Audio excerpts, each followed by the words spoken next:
Chapter 1. Emotions are central to the functions of the brain and to the life of the mind. Research in neuroscience has revealed something fundamental about the emotional life of the brain, that each of us is characterized by an emotional style. Other classification systems that illuminate the vast diversity of ways to be human include emotional state, emotional traits, personality, and temperament. An emotional state is the smallest, most fleeting unit of emotion. It is usually triggered by an experience, such as completing a major project at work, working extra hours, getting a surprise gift on your birthday, or feeling you're the only one not invited to a party. Emotional states can also arise from purely mental activities such as daydreaming, anticipation of the future, or introspection. Irrespective of what triggers emotional states, they tend to dissipate as each gives way to the next. A mood is a feeling that persists for minutes, hours, or even days. When a feeling characterizes you for years, it becomes an emotional trait. An emotional trait increases the likelihood that you will experience an emotional state, because it lowers the threshold needed to feel such an emotional state. Emotional style is a consistent way of responding to the experiences of our lives. It is governed by specific, identifiable brain circuits and can be measured using objective laboratory methods. Richard Davidson. Emotional style influences the likelihood of feeling particular emotional states, traits, and moods. They are much closer to underlying brain systems than emotional states or traits. They are the atoms of our emotional lives, the fundamental building blocks. We all desire a world where we can live in harmony with ourselves and others. Agreeableness is vital to achieving this harmony. People who are extremely agreeable are empathetic, considerate, friendly, generous, and helpful. To understand the brain basis of agreeableness, then, we need to probe more deeply into the underlying emotional styles that comprise it. Being more familiar with your emotional state is the first and most important step in transforming it. This summary highlights the research findings and practical implications of the research that can guide your own personal transformation. Chapter 2. Anything having to do with human behavior, feelings, and ways of thinking arises from the brain. This means that any valid classification scheme must be based on the brain. Since emotional style is closest to the brain, it is important to study them to be able to describe people more accurately. Personality, the most popular way of describing people, is not fundamental because it is not grounded in identifiable neurological mechanisms. Personality consists of a set of high-level qualities that comprise particular emotional traits and emotional styles. Unlike personality, emotional style is traceable to specific characteristic brain signature. Psychology states that there are 4 kinds of temperament, or 5 personality traits with many character types. Many of these schemes have little scientific validity because they are not based on rigorous analysis or underlying brain mechanisms. We have to turn to emotional style. Emotional style comprises 6 dimensions which reflect the discoveries of modern neuroscientific research. These dimensions are resilience, how slowly or quickly you recover from adversity. Outlook, how long you are able to sustain positive emotion. Social intuition, how adept you are at picking up social signals from the people around you. Self-awareness, how well you perceive bodily feelings that reflect emotions.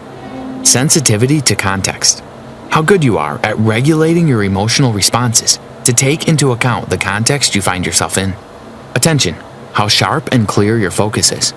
These dimensions defy human imagination, just like the Bohr model of the atom challenged conventional thinking about the structure of matter. It is rare that the human mind can determine the truths of nature, or even of ourselves, by intuition or casual observation. We have to turn to science and use methodical, rigorous experiments to figure out how the world works, and how we ourselves work. These 6 dimensions are products of research in effective neuroscience, strengthened by the discoveries of psychologists and psychiatrists around the world. They reflect properties of and patterns in the brain, the sine qua non of any model of human behavior and emotion. These dimensions may not resonate with your understanding of yourself at first glance. That's because several of them operate on levels that are not always immediately apparent.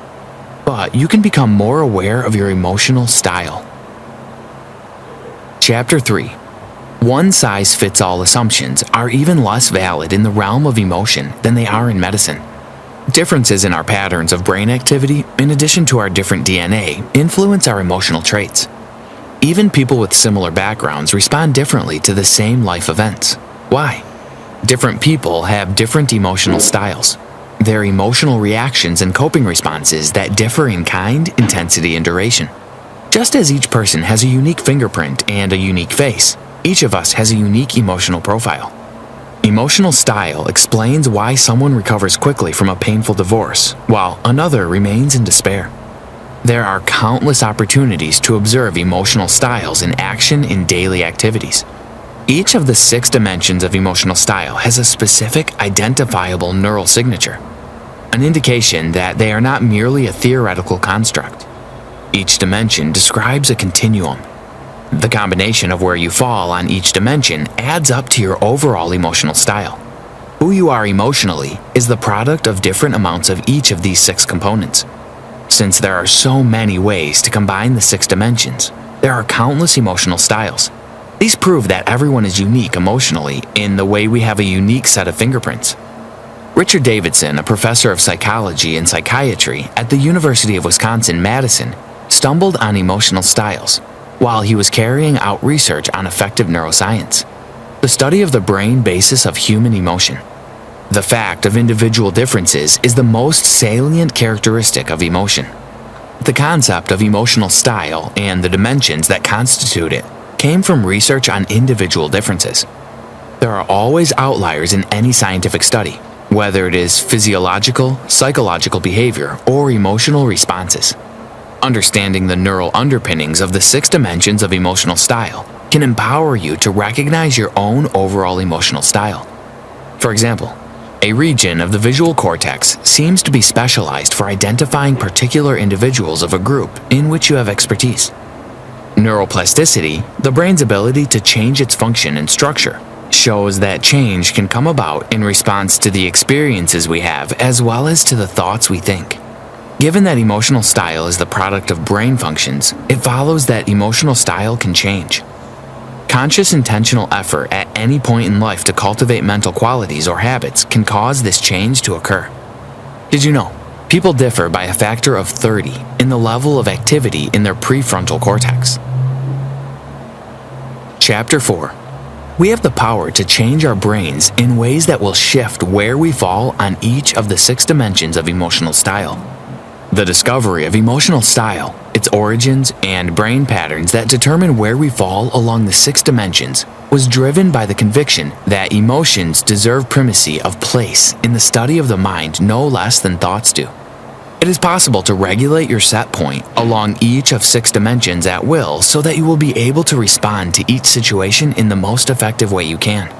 This change is necessary because there are some emotional styles, some set points along each of the 6 dimensions, that simply make life more difficult and painful than it probably needs to be. Another reason to shift your set point is that some spots along each of the 6 dimensions will serve you better in particular situations. Maybe you find that a pessimistic, negative outlook spurs you to work extra hard, but that moving closer to the positive end of the outlook dimension works better in social situations. In this case, being able to regulate your set point along each of these dimensions at will would allow you to respond to each situation in the most effective way you can. This is possible at least to some extent. You can vary how focused or broad your attention is. You can adjust how quickly or slowly you recover from adversity. You can regulate your outlook, seeing some glasses as half full and others as half empty. And you can train your brain to be more or less socially intuitive, self-aware, and sensitive to context. To be sure, there are limits to the range one can travel. Since we are yet to ascertain how much plasticity the emotional brain is capable of, it may be difficult to state whether a person can move from one extreme to the other. Chapter 5. While you may not be able to move yourself from one extreme dimension to the other, it is possible to shift several points in either direction. Even though scientific evidence for the plasticity of some of the dimensions is stronger than others, we are moving in the right direction. Neurally inspired behavioral interventions are forms of training that target the patterns of brain activity and the specific neural circuits that underlie the 6 dimensions of emotional style. Consequently, this changes where you fall on the spectrum. This is important because neither end of the continuum is necessarily better or worse than its opposite. Again, it depends on who you are, what you want, what works for you, what values you hold, and what your circumstances are. While most people will likely choose to move toward the positive end of this dimension, strengthening their ability to sustain positive emotion. In fact, an exclusively positive outlook can be highly inappropriate and get us into trouble. People who have an extremely unremittingly positive outlook are often unable to delay gratification. They have difficulty sizing up situations realistically, and their excessive optimism causes them to make unwise decisions. As a result, they are unable to resist immediate temptations in order to achieve a more distant goal. Another strategy is to change the structure of your life and your immediate environment to accommodate your emotional style. This method does not require changing the set point of your emotional style across the 6 dimensions. For instance, someone who is not particularly sensitive to social context and therefore has difficulty behaving properly in different situations might find a job in which he can work from home. But accommodation is not always possible. We don't necessarily get to choose to work from home, let alone make a major career switch. And even if you are able to change your physical or social surroundings, the benefits may be short-lived. The occupation you thought would spare you from having to constantly diffuse crisis, thus accommodating your lack of resilience, does nothing to shield you from personal crisis that there's simply no hiding from, whether the death of someone you love, a natural disaster, or illness. In contrast, changing your emotional style by tweaking the neural machinery that underlies it promises to be more enduring. Chapter 6. Your ability to learn from mistakes and postpone immediate gratification in favor of a payoff in the future depends on your outlook dimension. The type of outlook you have can be positive or negative. An excessive positive outlook makes you prioritize immediate pleasure over future reward. It will also make it difficult for you to reflect and learn from your mistakes. A shift of your set point toward the negative extreme fixes these problems. Similarly, an excessive negative outlook drains the joy out of your relationships and causes a lack of motivation. Shifting toward the positive end and the continuum solves these problems. In the brain, a positive outlook shows high activity in the nucleus accumbens within the ventral striatum. The nucleus accumbens processes the sense of reward. Also, the ventral pallidum, which is connected to the ventral striatum, is equally sensitive to hedonic pleasure. The prefrontal cortex, which, through its planning function, helps to sustain activity in the nucleus accumbens, shows high activity and connection to the aforementioned regions of the brain. Conversely, a negative outlook reflects low activity in these regions and weaker connections between them. People who want to increase their ability to sustain positive emotion need to learn how to raise activity in the ventral striatum, or the prefrontal cortex, or both. You can strengthen the prefrontal cortex by exercising it. This strategy strengthens the planning function of the prefrontal cortex by requiring it to envision a positive future outcome. Seek out situations in which an immediate reward beckons and resist its lure. Start from something easy. If you want to overcome impulse buying, go to a store with only emergency cash. Then you can practice resisting what the store is pushing, and have an easier time of it knowing you can't make the impulse buy anyway. But by focusing on the benefits of using the money you save for, you will build up your resistance, strengthening your prefrontal cortex and ventral striatum, for when harder to resist promises of immediate gratification beckon. Practice this each day for about 15 minutes till you have built up your ability to focus on the delayed reward. Step it up by taking your credit card with you to the store. You may slip up. Don't beat yourself up about it. The point is to exercise your capacity for forethought and planning. Chapter 7. Well-being therapy is a technique that has been shown to move people toward the positive end of the outlook dimension.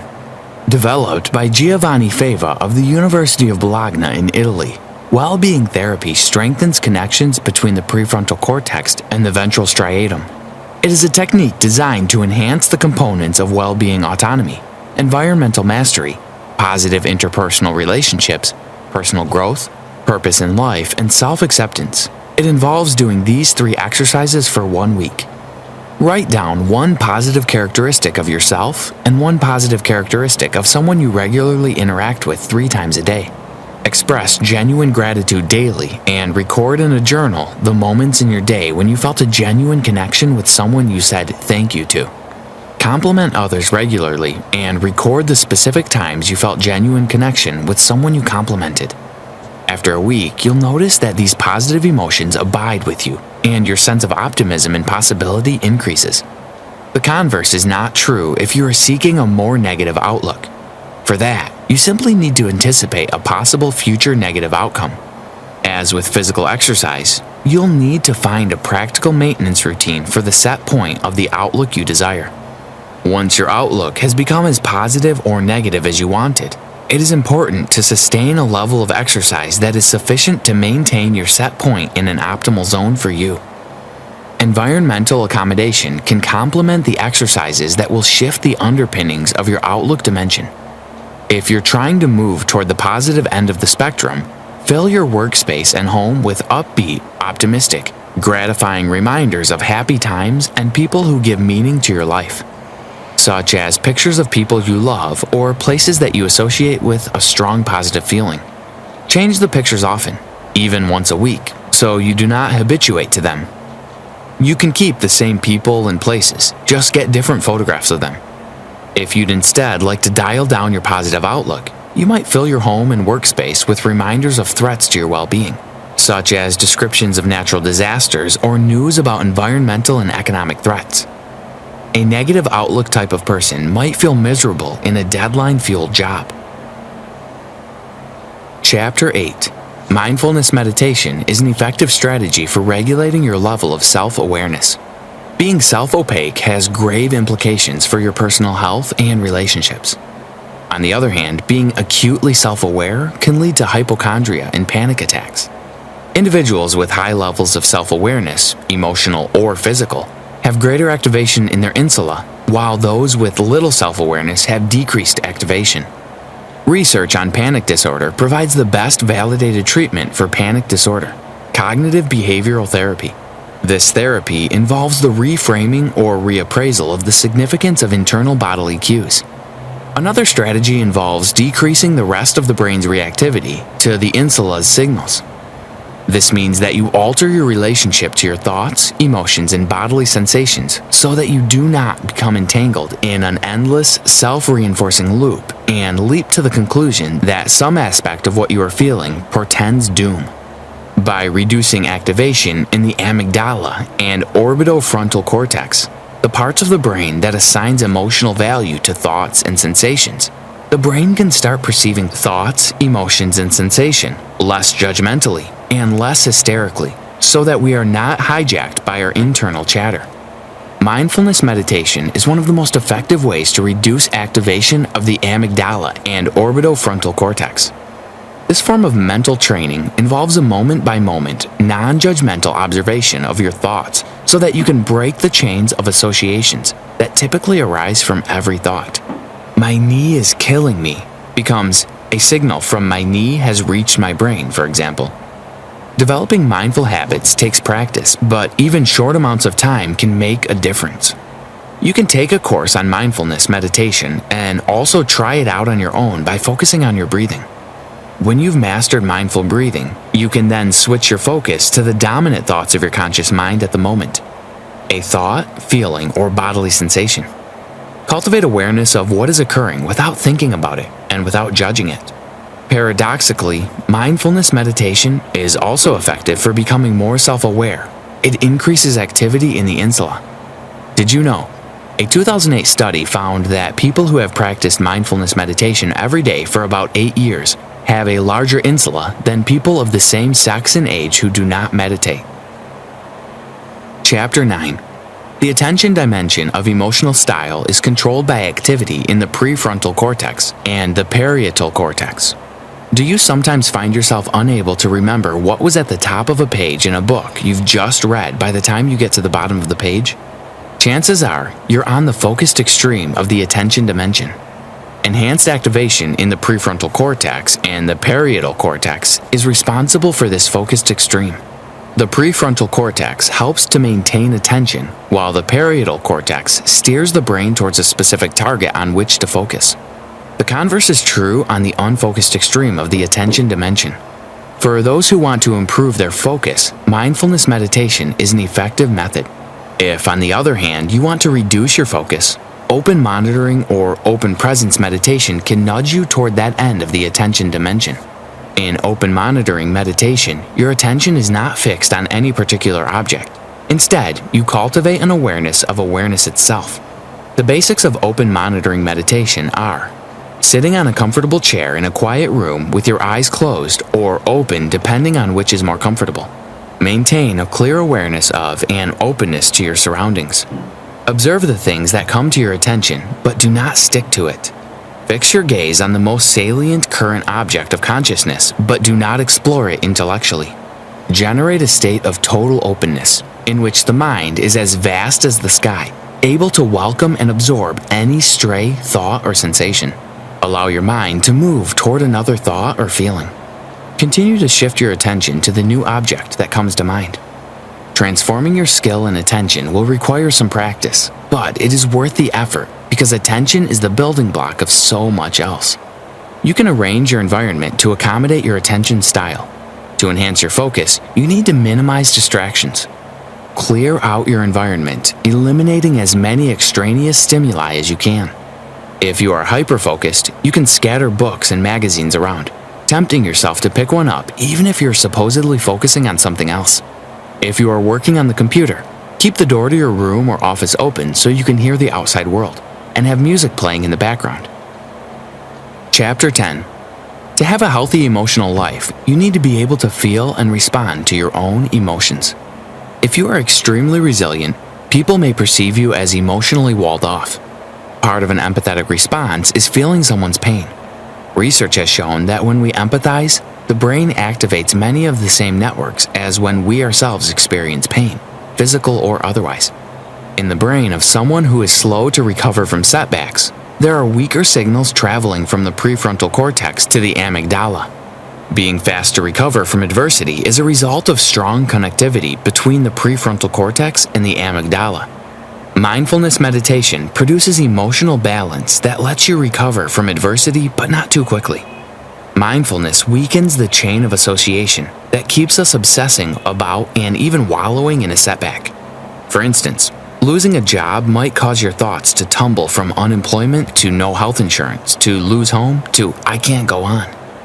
Mindfulness strengthens connections between the prefrontal cortex and the amygdala, promoting an equanimity that will help keep you from spiraling down this way.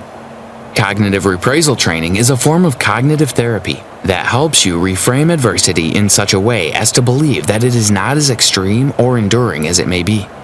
For example, if you made a mistake at work and were barraged by distressing thoughts about it, you might think that you are not very smart, that you're likely to make the same kind of mistakes again, and that the mistake is career-ending.